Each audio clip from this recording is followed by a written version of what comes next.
ప్రభు నామానికే మహిమ కలుగునుగాక.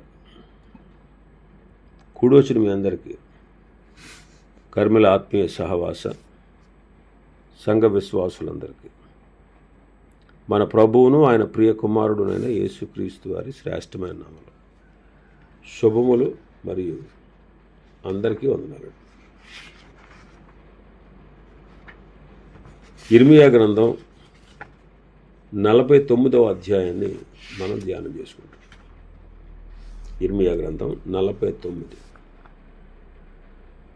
ఇందులో ముఖ్యమైన అంశం ఏంటంటే అమ్మోను గూర్చి, ఎదోమును గూర్చి, దమస్కును గూర్చి, ఏలామును గూర్చినటువంటి దేవోక్తులు మనం చూస్తాం.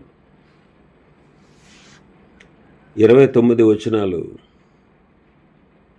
మనం ధ్యానం చేసుకున్నాం. 30వ వచనం నుంచి మనం ధ్యానం చేసుకున్నాం. హాసోరు నివాసులారా, బబులోను రాజైన నెబుకద్రెజరు మీ మీదకి రావాలనని ఆలోచన చేయుచున్నాడు. మీ మీద పడవలనని ఉద్దేశంతో ఉన్నాడు.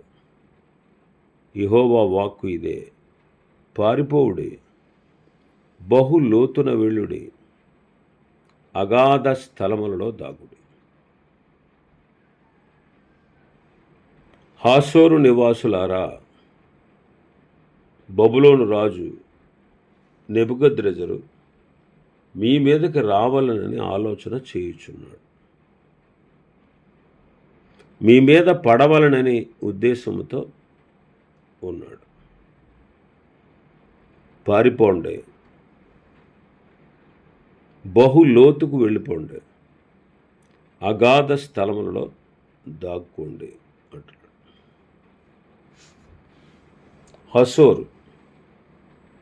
హాసోరు అనేది బబులోనుకు సమీపంగా ఉన్న చిన్న దేశం. బబులోను రాజు వారి మీదకు రావాలని ఆలోచన చేస్తున్నాడు. కాబట్టి మీరు పారిపోండి, మీ మీద పడాలనే ఉద్దేశము కలిగి ఉన్నాడు అంటాడు. సంఘ జీవితంలో మనం చూస్తే శత్రువు మనల్ని పడగొట్టాలని, పాడు చేయాలని అపవాది నిత్యము ఆలోచన కలిగి ఉంటాడు. అందుకే కొరింథీయులకు రాసిన 2వ పత్రిక 2వ అధ్యాయం 10-11 వచనాలు చదివితే, సాతాను తంత్రములను మనము ఎరుగని వారము కాము అంటాడు. సాతాను తంత్రములను, అపవాది యొక్క తంత్రములను మనము ఎరుగని వారము కాదు అంటాడు. అపవాది యొక్క తంత్రాలు మనకు తెలుసు. నిత్యము వాడు దేవునికి విరోధంగా పని చేస్తూ ఉంటాడు. సాతాను అని వాడి పేరు. సాతాను అంటే అపవాది, దేవునికి విరోధి, దేవుని శత్రువు అని అర్థం. వాడు దేవుడు వాడి పదవిని తీసివేసి పరలోకం నుంచి గెంటివేసిన నాటి నుండి వాడికి కాలాంతమందు విధించబోయే శిక్ష అయిన అగ్ని గంధకములతో మండు గుండంలోనికి వాడు వెళ్ళక ముందు వాడిని ఉంచాడు ప్రభు. వాడిని బంధించలేదు, వాడిని నరకానికి ఇంకా పంపలేదు. కాలాంతమందు ఒక సమయం వాడి కొరకు నిర్ణయం చేశారు. వాడు అప్పటి నుంచి కూడా, సృష్టి ఆది నుంచి కూడా వాడు దేవుని పనిని పాడు చేస్తూనే ఉన్నాడు. వాడు అపవాది, వాడు తంత్రగాడు, మోసగిస్తాడు. వాడు అబద్ధికుడు, అబద్ధమునకు జనకుడు.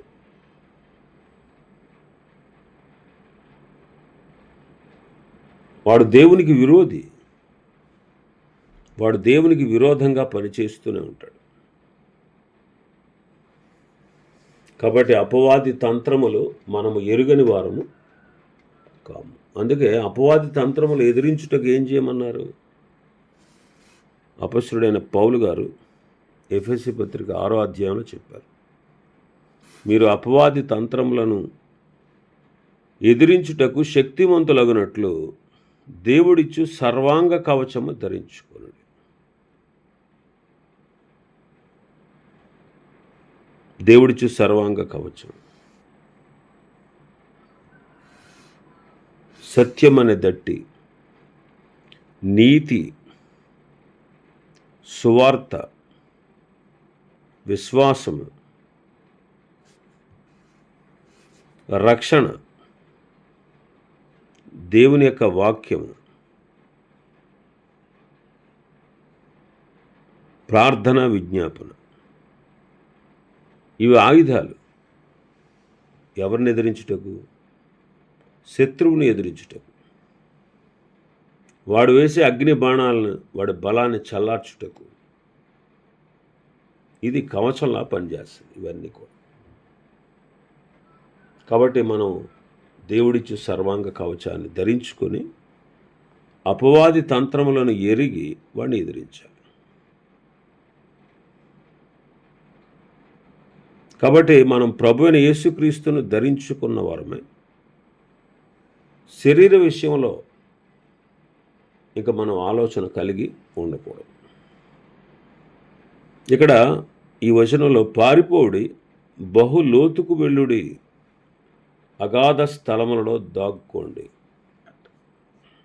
పాపం విషయంలో కూడా మనం పారిపోవడం, దాగి ఉండడం నేర్చుకోవాలి.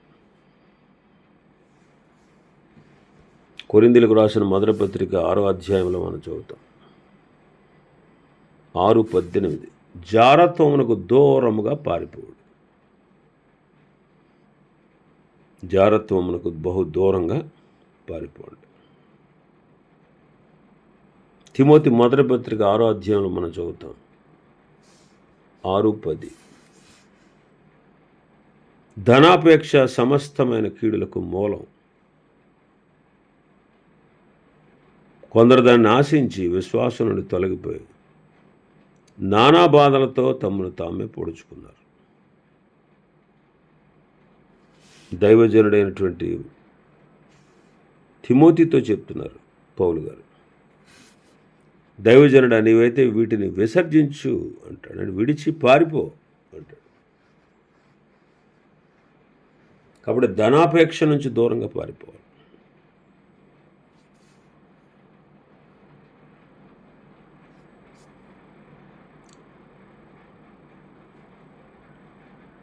తిమోతి 2వ పత్రిక 2వ అధ్యాయం 22వ వచనం చదివితే, యవ్వనేచ్ఛల నుండి నీవు పారిపో అంటాడు. 2వ అధ్యాయం 19వ వచనం చదివితే, సమస్తమైన దుర్నీతి నుండి మనం తొలగిపోవాలి. సాతానీయమైన ప్రతి దుష్టత్వం నుంచి మనం పారిపోవాలి. కాబట్టి అపవిత్రతకు, పాపానికి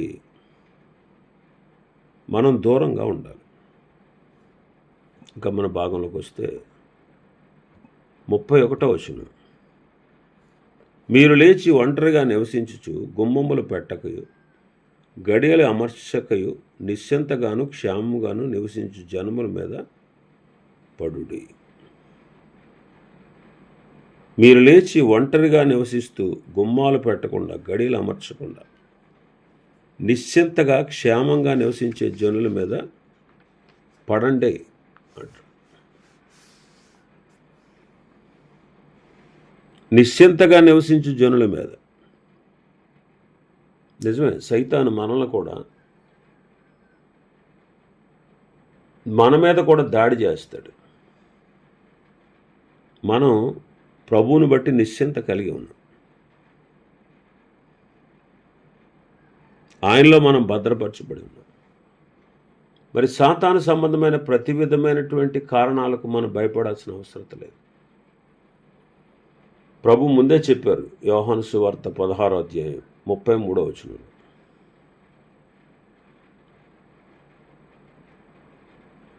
లోకములో మీకు శ్రమ కలుగు, ఆయనను ధైర్యం తెచ్చుకోండి, నేను లోకమును జయించాను అంటారు.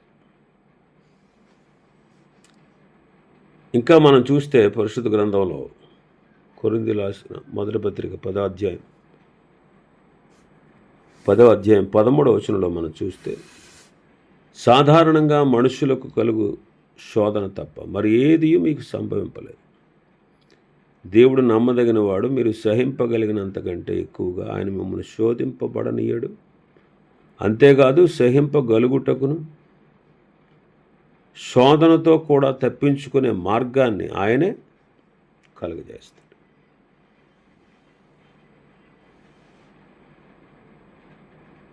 అందుకే పేతురు గారు అంటాడు, తన నిత్య మహిమకు క్రీస్తునందు మిమ్మల్ని పిలిచిన సర్వకృపానిధియగు దేవుడు కొంచెము కాలం మీరు శ్రమపడిన పిమ్మట తానే మిమ్మల్ని పూర్ణులుగా చేసి స్థిరపరిచి బలపరుచును, యుగ యుగములకు ప్రభావం కలుగునుగాక అంటాడు పేతురు తన మొదటి పత్రిక 5వ అధ్యాయం 10వ వచనంలో. తర్వాత 32వ వచనం మనం చదివితే మన భాగంలో, వారి ఒంటెలు దోపుడు సొమ్ముగా ఉండును, వారి పశువుల మందలు కొల్ల సొమ్ముగా ఉండును, గడ్డపు పక్కల కత్తిరించుకుని వారిని నకముఖాల చెదరగొట్టుచున్నాను, నలుదిక్కుల నుండి ఉపద్రవమును వారి మీదకు రప్పించుచున్నాను, ఇదే యెహోవా వాక్కు.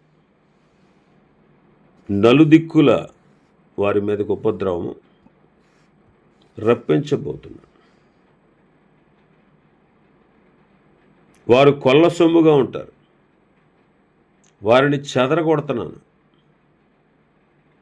ఇంకా 33వ వచనంలో, హాసోరు చిరకాలము పాడై నక్కలకు నివాస స్థలంగా ఉండును, అక్కడ ఏ మనుష్యుడును కాపురం ఉండడు, ఏ నరుడును దానిలో బస చేయడు.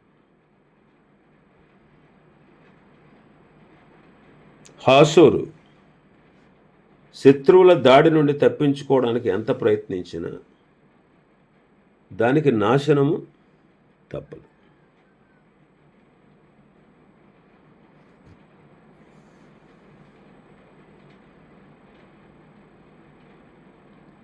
ఈ హాసోరు శత్రు రాజుల దాడి నుండి తప్పించుకోవడానికి ఎంత ప్రయత్నించినా దానికి నాశనం తప్పలేదు. అష్షూరు సామ్రాజ్య చరిత్రలో కనాను సామ్రాజ్యం మనకు కనబడుతుంది. కనాను దేశం, ఆ దేశంలో నివసించే కనానీయులందరూ కూడా ఇశ్రాయేలులకు శత్రువులు. ఈనాడు క్రైస్తవ జనాంగానికి విరోధి దుష్టుడైన సాతాను. మరి వాడికి చివరకు ఏం కలుగుద్ది? నాశనమే కలుగుతుంది.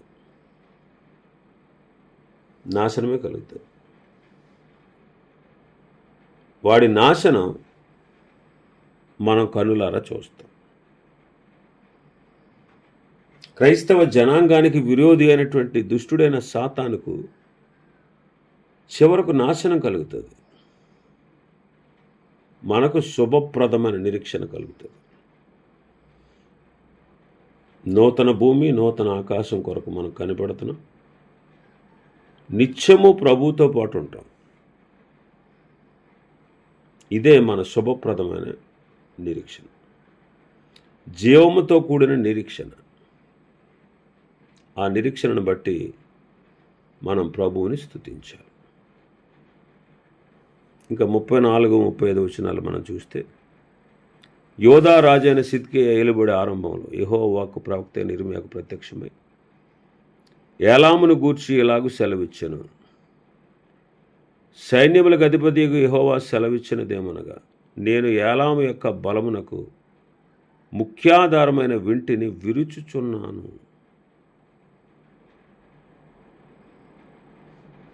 యోధా రాజైన సిద్కియా ఏలుబడిలో ఏలామును గూర్చి ప్రభువు ఇర్మీయాకు వాక్కునిచ్చారు. యాలాము బబులోను దేశానికి తూర్పున కొద్ది మైళ్ళ దూరంలో ఉన్న చిన్న దేశం. యాలామీయులు షేము సంతానికి చెందినవారు. దేవుణ్ణి విరోధించిన దేశాల్లో ఇది ఒకటి. దేవుణ్ణి విరోధించిన దేశాల్లో ఇది ఒకటి. దీనిని గూర్చిన దేవోక్తి మనం గమనిస్తా ఉన్నాం. ఇర్మియాతో దేవుడు ఏలామును గూర్చి మాట్లాడుతున్నాడు. ఏలామును గూర్చి మాట్లాడుతున్నాడు. ఏలాము యొక్క బలమునకు ముఖ్యాధారమైన వింటిని విరుచుచున్నాడు. నలుదిశల నుండి 4 వాయువులను ఏలాం మీదకు రప్పించి నలుదిక్కుల నుండి వచ్చు వాయువుల వెంట వారిని చెదరగొట్టుకుని వెలివేయబడిన ఏలాము వారు ప్రవేశింపని దేశమేదియు ఉండదు. మరియు వారి శత్రువుల ఎదుటను వారి ప్రాణము తీయజూచి వారి ఎదుటను ఏలామునకు భయము కలగజేస్తాను. నా కోపాగ్ని చేతను కీడును వారి మీదకి నేను రప్పించుదును. వారిని నిర్మూలము చేయి వరకు వారి వెంట ఖడ్గము పంపుచున్నాను. ఇదే యెహోవా వాక్కు. నా సింహాసనాన్ని అక్కడే స్థాపించి ఏలాములో నుండి రాజులను అధిపతులను నాశనము చేయుదును. ఏలామును గూర్చి మాట్లాడుతున్నాడు ప్రభు. వారి యొక్క బలాన్ని, వారి ముఖ్య ఆధారమైన వింటిని నేను విరిచివేస్తాను. వారి గర్వాన్ని అణిచేస్తాను. వారు అతిశయించేది వారి యొక్క బలాన్ని బట్టి, వారికి ఉన్నటువంటి బలగాన్ని బట్టి. వాళ్ళు అతిశయిస్తూ ఉన్నారు. మరి వాళ్ళ యొక్క అతిశయ కారణం, అతిశయించడానికి ముఖ్య కారణం ఏంటి? వెనకాల గర్వం. అతిశయించడానికి ముఖ్య కారణం ఏంటి? గర్వం. అది చాలా బలమైనటువంటి ప్రదేశమని బలగర్వంతో ఉంది. చూడండి, ప్రపంచాన్ని నాశనం చేసినవాడు దుష్టుడు. ఆ దుష్టుడు గర్వించాడు మొదట. మరి గర్వించి ఏమైంది వాడి పరిస్థితి? ఆకాశం నుండి త్రోసివేయబడ్డాడు. పరలోకం నుంచి వాడి ఉద్యోగం తొలగించబడి తోసివేయబడ్డాడు.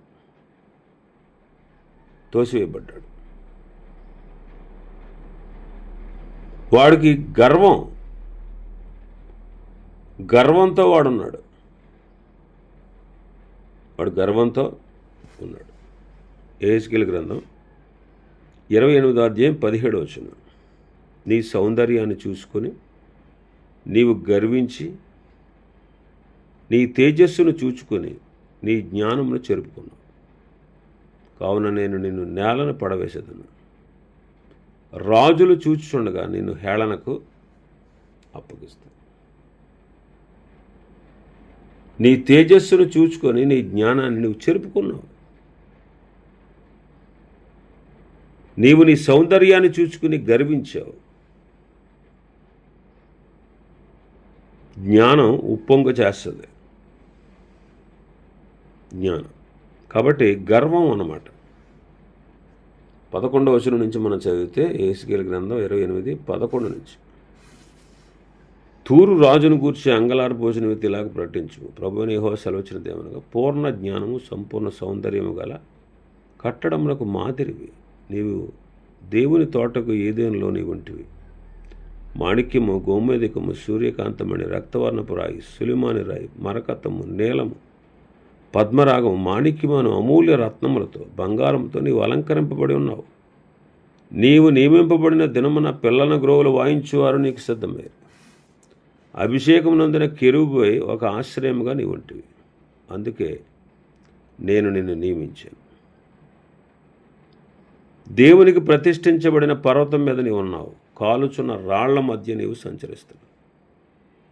నీవు నియమింపబడిన దినం మొలకు నీ పాపము నీ యందు కనుపడే వరకు ప్రవర్తన విషయంలో నీవు యథార్థవంతుడిగా ఉన్నావు. అయితే నీకు కలిగిన విస్తారమైన వర్తకం చేత లోపల అన్యాయం పెంచుకొని పాపం చేయించి వచ్చావు కనుక దేవుని పర్వతం మీద నీ ఉండకుండా నేను నిన్ను అపవిత్ర పరిస్థితిని ఆశ్రయముగానున్న కెరూబు కాలుచున్న రాళ్ల మధ్య నీవెంకను సంచరింపవు నిన్ను నాశనము చేసి తిని.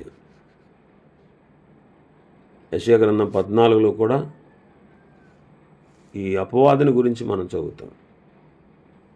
12వ వచనం నుంచి, తేజో నక్షత్రమా వేకు చుక్క నీవెట్లా ఆకాశం నుండి పడితివి, జనములను పడగొట్టిన నీవు నేల మట్టు వరకు ఏల నరకబడితివి. నేను ఆకాశమునికి ఎక్కిపోయేదను, దేవుని నక్షత్రములకు పైగా నా సింహాసనాన్ని హెచ్చింతాను. ఉత్తర దిక్కునున్న సభాపర్వతం మీద కూర్చుంటాను, మేఘమండలం మీదకి ఎక్కుతాను, మహోన్నతునితో సమానుడిగా చేసుకుంటాను అని నువ్వు మనసులో అనుకున్నావు.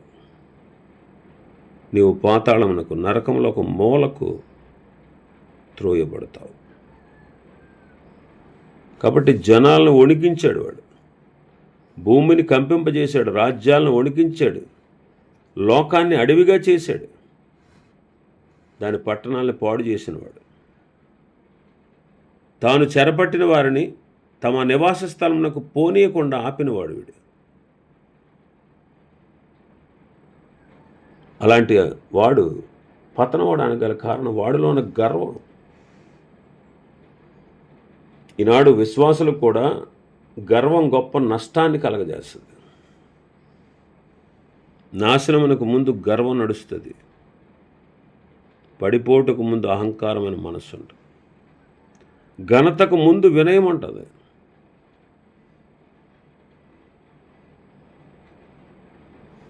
నలుదిక్కుల నుండి 4 వాయువులను రప్పించి ప్రభు వారిని నిర్మూలం చేస్తాడు.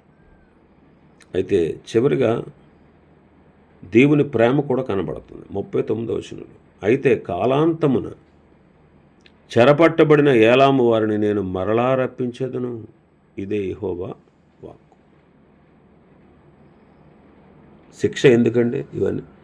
ఇప్పుడు చూడండి, అన్య రాజులైన వీళ్ళని శిక్షించి చివరకు ప్రభు వారిని విడిపిస్తాను, వారిని మరలా రప్పిస్తాను, చెరపట్టబడిన వారిని చెరలోంచి తీసుకొస్తాను అనే మాటలు మనం చూస్తూ వచ్చాం.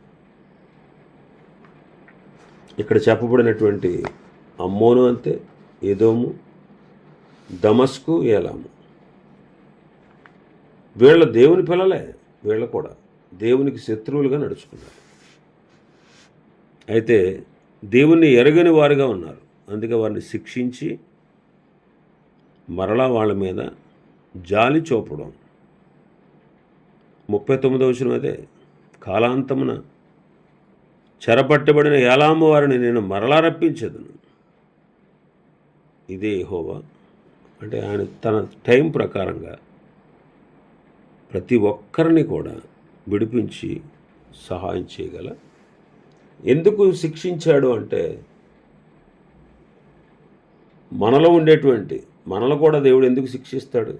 క్రైస్తవులను కూడా ప్రభు శిక్షిస్తాడు. ప్రభు చేత శిక్షించబడుతున్నాం. ఎందుకంటే లోకముతో పాటు కలిగే శిక్షా విధి మనకు లేదు. అలాగని కృప ఉంది కదా అని పాపం చేసుకుంటూ పోతే ఆ పాపాలకు తప్పనిసరిగా ఆయన శిక్ష క్రమశిక్షణతో కూడిన శిక్ష. న్యాయాధిపతిగా శిక్షించడం కాదు, కానీ ఒక తండ్రిగా కుమారుడు తప్పు చేస్తే తండ్రి ఎలా గద్దించి శిక్షిస్తాడో అలాగా ప్రతి ఒక్కరిని ప్రభు శిక్షించి సరిచేసి వారిని సక్రమమైన మార్గంలో ఆయన నడిపించువాడు. ఇవండి ఈ 49వ అధ్యాయంలో ఉన్నటువంటి విషయాలు. ప్రభు చిత్తం మీద రేపటి దినం మరొక అధ్యాయాన్ని ప్రారంభించుకుందాం. దేవుడి వర్తమాన వాక్యాన్ని మన వినికిడిలో ఆశీర్వదించునుగాక. ఆమేన్.